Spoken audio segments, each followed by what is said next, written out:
ഒരു ഹദീസിൽ നബി സല്ലല്ലാഹു അലൈഹി വസല്ലം തങ്ങൾ പറഞ്ഞു, അയ്യുമംറഅത്തിൻ, ഏതെങ്കിലും ഒരു പെണ്ണ്, മാതത്ത്, അവൾ മരിക്കുകയാണ്, വസൗജുഹാ റാദിൻ, അവളുടെ ഇണ, അവളുടെ ഭർത്താവ് അവളെ തൃപ്തിപ്പെട്ടുകൊണ്ടാണെങ്കിൽ.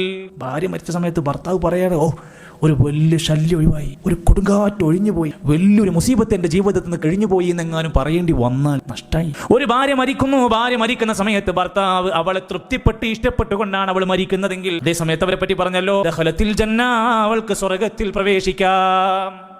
അതിലും പറഞ്ഞത് ഭർത്താവിനനുസരിക്കും. മറ്റൊരു ഹദീസിൽ നബി സല്ലല്ലാഹു അലൈഹി വസല്ലം ഒരു പെണ്ണിനോട് ചോദിക്കുകയാണ്, പെണ്ണേ, നീ നിന്റെ ഭർത്താവിനോട് എങ്ങനെയാണ് നിന്റെ പെരുമാറ്റം? സ്വഹാബ വനിത പറഞ്ഞു, ഞാൻ എന്നെ കൊണ്ട് കഴിയുന്ന പോലെയൊക്കെ അവരെ സ്നേഹിച്ച് സംരക്ഷിച്ച് നല്ലപോലെ പെരുമാറും. നബി പറയാണ്, എങ്കിൽ നല്ലത്, നീ അങ്ങനെ നിൽക്കുകയാണെങ്കിൽ നിനക്ക് നല്ലത്. എന്നിട്ട് പറഞ്ഞു, അദ്ദേഹം നിന്റെ സ്വർഗമാണ്, അദ്ദേഹം നിന്റെ നരകമാണ്. അങ്ങനെ രണ്ടുമാണത്. നല്ലപോലെ നിന്നാൽ നിനക്ക് സ്വർഗം കിട്ടും. അദ്ദേഹത്തെ ഉടക്കി വഴക്കുണ്ടാക്കി കച്ചറുണ്ടാക്കി എന്നും സ്വൈര്യം കൊടുത്താണ് എങ്കിൽ നിനക്ക് അത് മാത്രം മതി നരകം കിട്ടാൻ.